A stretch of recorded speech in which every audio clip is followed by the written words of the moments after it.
du collège de la paroisse de la Lune et je voudrais partager avec vous aujourd'hui un verset que j'ai reçu comme mot d'ordre pour cette année et qui m'a vraiment touchée et même bouleversée.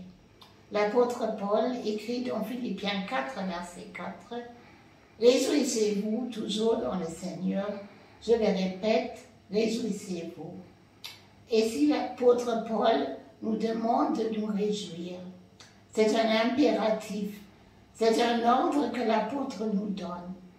Mais est-ce qu'on peut se réjouir par ordre? N'est-ce pas plutôt un sentiment qui dépend des circonstances? Il y a toujours des choses qui veulent nous dérober la joie. Ça peut être une maladie, ça peut être la perte d'un être cher, ça peut être le manque des ressources matérielles ou une crainte par rapport à l'avenir. Quand Paul écrit ces versets, il était en prison, dans des circonstances qui n'étaient pas vraiment joyeuses. Pour Paul, c'était plutôt une décision qu'il a prise de se réjouir. Ce n'étaient pas les circonstances qui lui donnaient la joie, mais c'était une décision qu'il avait prise malgré les circonstances et que nous devons prendre aussi malgré nos circonstances. Ici, Paul ne dit pas « réjouissez-vous quand quelqu'un vous fait du bien » ou quand le Seigneur vous accorde la délivrance d'un problème, mais il dit « réjouissez-vous toujours ».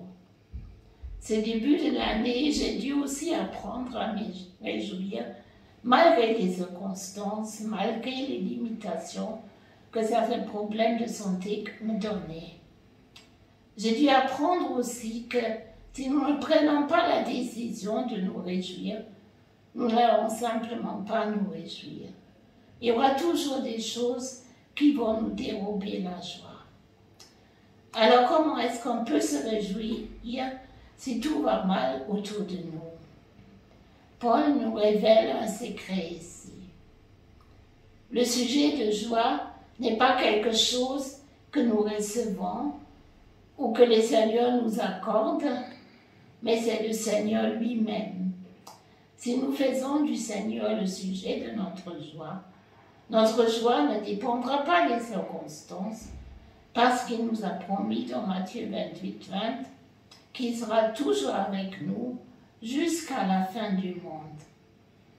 Jésus a dit aussi dans Luc 10, verset 20, « Cependant, ne vous réjouissez pas de ce que les esprits vous sont soumis, mais réjouissez-vous de ce que vos noms sont inscrits dans les cieux. » Nous avons tendance à nous réjouir des choses que le Seigneur fait pour nous, ou même des choses que le Seigneur nous permet de faire pour lui dans son ministère. Et si nous ne voyons pas ces choses, nous manquons de joie. Mais Jésus dit ici que ce n'est pas ça ce qui devrait être le sujet de notre joie, mais le fait que nos noms sont inscrits dans les cieux. Si nous avons donné notre vie à Jésus-Christ, si nous croyons en lui de tout notre cœur, nos noms sont inscrits dans le livre de vie qui est auprès du Seigneur dans les cieux. Et c'est ça ce qui devait être aussi une raison pour nous de nous réjouir. Aujourd'hui, je voudrais vous encourager de faire du Seigneur le sujet de votre joie et de vous réjouir simplement du fait que vous appartenez à lui, indépendant des choses qu'il vous donne ou de vos circonstances. Paul dit aussi dans 1 Thessaloniciens 5, 16 à 18, « Soyez toujours joyeux, priez sans cesse, rendrez grâce en toutes choses, car c'est à votre égard la volonté de Dieu en Jésus-Christ. » Dans ces paroles se trouve un autre secret pour la joie. La prière et surtout la prière d'action de grâce, même pour les choses qui ne nous plaisent pas au premier regard. J'admets que ce n'est pas facile de remercier le Seigneur pour une maladie ou pour un examen raté.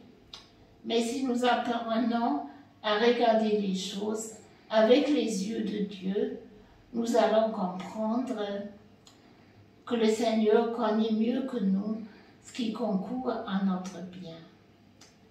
Et nous serons en mesure de suivre le conseil que Paul nous a donné. Réjouissez-vous toujours dans le Seigneur. Je le répète, réjouissez-vous. Amen.